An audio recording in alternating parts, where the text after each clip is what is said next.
ပြီးတော့ပောက်ကွဲအပြင်းတဲ့ဟိုက်ဒရိုဂျင်ဘုံတွေအကြောင်းကိုလည်းကြားဘူးကြမယ်လို့ထင်ပါတယ်ဒါကြောင့်မို့လို့တချို့ဓာတုပစ္စည်းတွေမီးလောင်တဲ့အခါမျိုးမှာရေနဲ့သွားပြီးတော့လုံးဝနှိမ့်သက်လို့မရပါဘူးအဲ့ဒီဓာတုပစ္စည်းနဲ့ရေနဲ့ဓာတ်ပြုပြီးတော့ရေထဲမှာပါတဲ့ဟိုက်ဒရိုဂျင်ကတက်တက်ကွဲထွက်သွားပြီးတော့ပိုပြီးပြင်းထန်တဲ့ပောက်ကွဲမှုတွေဖြစ်လာနိုင်လို့ပါမီးလောင်မှုတစ်ခုဖြစ်ဖို့အတွက်အခြေခံကြတဲ့အဓိကအကြောင်းရင်း၃ခုရှိပါတယ်အဲ့ဒီအကြောင်းရင်း၃ခုကိုပ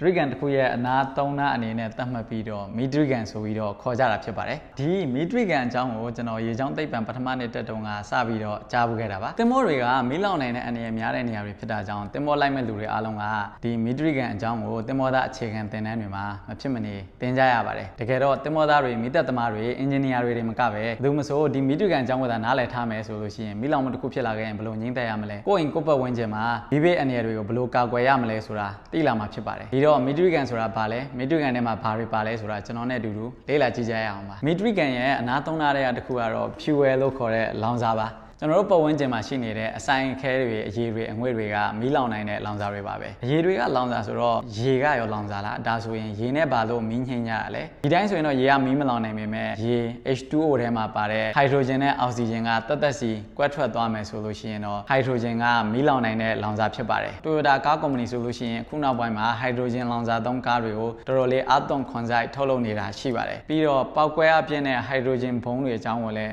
ကြားဘူးကြမယ်လို့ထင်ပါတယ်ဒါကြောင့်မို့လို့တချို့ဓာတုပစ္စည်းတွေမီးလောင်တဲ့အခါမျိုးမှာရေနဲ့သွားပြီးတော့လုံးဝနှိမ့်သက်လို့မရပါဘူးအဲ့ဒီဓာတုပစ္စည်းနဲ့ရေနဲ့ဓာတ်ပြုပြီးတော့ရေထဲမှာပါတဲ့ဟိုက်ဒရိုဂျင်ကတက်တက်ကွဲထွက်သွားပြီးတော့ပိုပြီးပြင်းထန်တဲ့ပောက်ကွဲမှုတွေဖြစ်လာနိုင်လို့ပါတိတ်ဆိတ်ပြောဖို့ကတော့နောက်ထပ်ဗီဒီယိုတစ်ခုတက်တက်ထပ်လုံးမှအဆင်ပြေမှာမလို့လောလောဆယ်လောင်စာအကြောင်းကိုဒီလောက်နဲ့ရက်ခွင့်ပြုပါမီဒရိကန်ရဲ့နောက်ထပ်အနာတစ်ခုကတော့လေထဲမှာရှိနေတဲ့အောက်ဆီဂျင်ပါတနည်းအားဖြင့်ပြောရရင်တော့မီးလောင်တယ်ဆိုတာလောင်စာထဲမှာပါတဲ့ဓာတုပစ္စည်းတွေနဲ့အောက်ဆီဂျင်နဲ့ဓာတ်ပြုကြတဲ့ဖြစ်စဉ်ပါဒီတော့လောင်စာတွေဘလောက်ပဲရှိနေလေမရှိအောက်ဆီဂျင်မရှိရင်တော့မီးမလောင်နိုင်ပါဘူးဒါကြောင့်မလို့မီးလောင်ရအောက်ဆီဂျင်ပင့်မီးလောင်ရလေပင့်ဆိုတဲ့စကားပေါ်လာတာပါဘာမှတော့တိတ်မဆိုင်ပေမဲ့မီဒရိကန်ရဲ့နောက်ထပ်အနာတစ်ခုအကြောင်းကိုမပြောခင်မှာခုတလောခေါင်းထဲကိုရောက်လာနေတဲ့သရှင်းတပုတ်ထဲကမေကွန်းလေးရှို့ကိုဖြေချင်ပါတယ်ပထမမေကွန်းကလေဟာနဲ့မှအရှိရှိလာ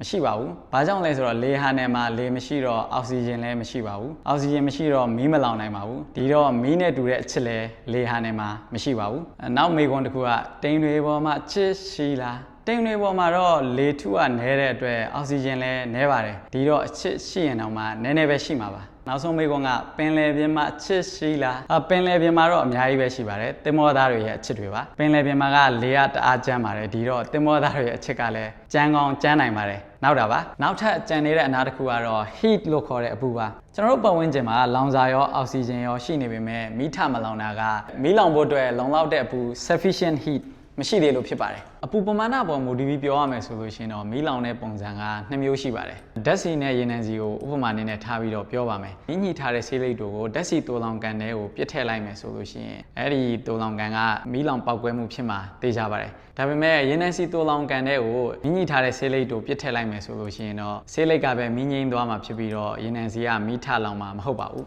ဒါကဘာကြောင့်လဲဆိုတော့ဓာတ်ဆီက flash point လို့ခေါ်တဲ့မီးဘွားတစ်ခုခုနဲ့တွေ့တဲ့အခါမှာမီးထလောင်နိုင်တဲ့အပူချိန်အမှတ်ကိုရောက်နေပြီဖြစ်ပေမဲ့ရေနံဆီကတော့အဲ့ဒီ flash point ကိုမရောက်သေးလို့ဖြစ်ပါတယ်နောက်ထပ်ပုံစံတစ်မျိုးကတော့အဲ့ဒီဓာတ်ဆီနဲ့ရေနံဆီကိုပဲကျွန်တော်တို့နီလန်တစ်မျိုးမျိုးနဲ့အပူချိန်မြင့်လာအောင်အပူပေးထားမယ်ဆိုလို့ရှိရင်ပေါ့နော်ဓာတ်ဆီရောရေနံဆီရောကသူ့ရဲ့သက်ဆိုင်ရာအပူချိန်အမှတ်တစ်ခုကိုရောက်တဲ့အခါမှာဘာမှမီးဘွားတွေပါတယ်နဲ့ထိတွေ့စရာမလိုဘဲနဲ့ဒီတိုင်းသူ့ဘာသာသူမီးထတောက်မှာဖြစ်ပါတယ်အဲ့ဒါကိုတော့ self ignition point လို့ခေါ်ပါတယ်ဒီတော့အပူပမာဏပေါ်မူတည်ပြီးပြောရမယ်ဆိုလို့ရှိရင်တော့ flash point ကိုရောက်တဲ့အခါမှာမီးဘွားတစ်ခုခုနဲ့တွေ့ပြီးတော့မီးလောင်တာရဲ့ဒီ self ignition point ကိုရောက်တဲ့အခါမှာသူ့ဘာသာသူမီးထတောက်တာရဲ့ဆိုပြီးတော့2မျိုးပြောလို့ရပါတယ်မီးငြိမ်းသက်တဲ့ရှုထောင့်ကနေကြည့်မယ်ဆိုလို့ရှိရင်တော့ဒီလောင်စာရဲ့အောက်ဆီဂျင်ရဲ့အပူရဲ့တွေကတစ်ခုခုကိုဖယ်လိုက်လို့ရှိရင်မီးငြိမ်းသွားမှာပါနောက်တော့ဖြင့်အဆောက်အဦတွေမီးလောင်တဲ့အခါမှာရေနဲ့နှိမ့်ညတာကအပူကိုဖယ်လိုက်တာပါလုံလောက်တဲ့အပူမရှိတော့တဲ့အခါမှာမီးငြိမ်းသွားတာဖြစ်ပါတယ်သင်္ဘောပေါ်မှာကတော့စက္ကန့်ကုန်ပစ္စည်းတိုလောင်ခန်းစတဲ့နေရာတွေမှာမီးလောင်တဲ့အခါမှာကာဗွန်ဒိုင်အောက်ဆိုက်ဓာတ်ငွေ့ကိုလွှတ်လိုက်ပြီးတော့မီးငြိမ်းသက်တဲ့စနစ်ပါပါတယ်ကာဗွန်ဒိုင်အောက်ဆိုက်ကလေထက်လေးတဲ့အတွက်လေရဲ့အောက်မှာနေရာယူလိုက်တဲ့အခါမှာဒီလောင်စာနဲ့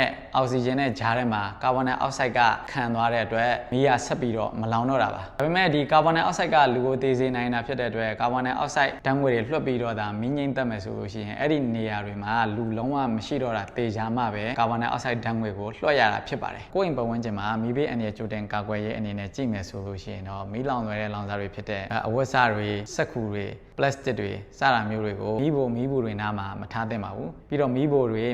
ကနေပြီးတော့အပူလွန်ကဲပြီးမီးထလောင်တာမျိုးမဖြစ်အောင်အတွက်သေချာသတိထားသင့်ပါတယ်အင်ပြန်ထွက်လို့ရှိရင်သေချာစစ်ဆေးပြီးတော့အိမ်တစ်ခုလုံးရဲ့ breaker ကိုပါရှခဲ့တာမျိုးလုပ်သင့်ပါတယ်တက်တန်းကုံဆွေးမြေ့နေတဲ့မီးလောင်လွယ်တဲ့မီးကြိုးတွေကိုလည်းအသစ်လဲသင့်ပါတယ်တခြားလဲပေါ့နော်ဒီမီထရီကန်နဲ့နှိုင်းယှဉ်စဉ်းစားပြီးတော့လောင်စာရဲ့အောက်ဆီဂျင်ရဲ့အပူရဲ့တွေကဘယ်ဟာကိုဖယ်ဖို့ဖြစ်နိုင်လဲဘယ်ဟာတွေကိုခွဲထားဖို့ဖြစ်နိုင်လဲဆိုတာစဉ်းစားပြီးတော့ကိုတွေးမိရင်တွေးမိသလိုမျိုးကြိုတင်ကာကွယ်သင့်ပါတယ်မီထရီကန်ကဂီတာတီးတဲ့ဖြစ်စဉ်နဲ့တော့နည်းနည်းလေးဆင်ပါတယ်ဂီတာကတော့လောင်စာပေါ့နော်ကျွန်တော်တို့ပုံဝန်းကျင်မှာကလေတွေရှိနေတယ်လေမရှိလို့ရှိရင်ကျွန်တော်တို့အတန်မကြားဘူးပေါ့နော်လေဟာနေမှာဆိုရင်အတန်မကြားဘူးဒီလိုပဲလေမရှိရင်မီးမလောင်နိုင်ဘူးပေါ့တီးလိုက်တာကတော့အပူနဲ့တူတယ်ပေါ့နော်ဂီတာရှိတယ်လေရှိတယ်ဒါပေမဲ့အတန်မထွက်သေးဘူးအဲ့လိုပဲလောင်စာရှိတယ်အောက်ဆီဂျင်ရှိတယ်မီးထမလောင်သေးဘူးဂီတာကိုတီးလိုက်မှပဲအတန်မြည်မှာဖြစ်တယ်လို့လောင်စာနဲ့အောက်ဆီဂျင်ကလည်းလုံလောက်တဲ့အပူကိုရမှာပဲမီးထလောင်မှာဖြစ်ပါတယ်နည်းနည်းလေးတီးကြည့်လိုက်ပါဦးမယ်လေဟာနေမှာချစ်ရှိလားတင်းတွေပေါ်မှာချစ်ရှိလားပင်လယ်ပြင်မှာချစ်ရှိလား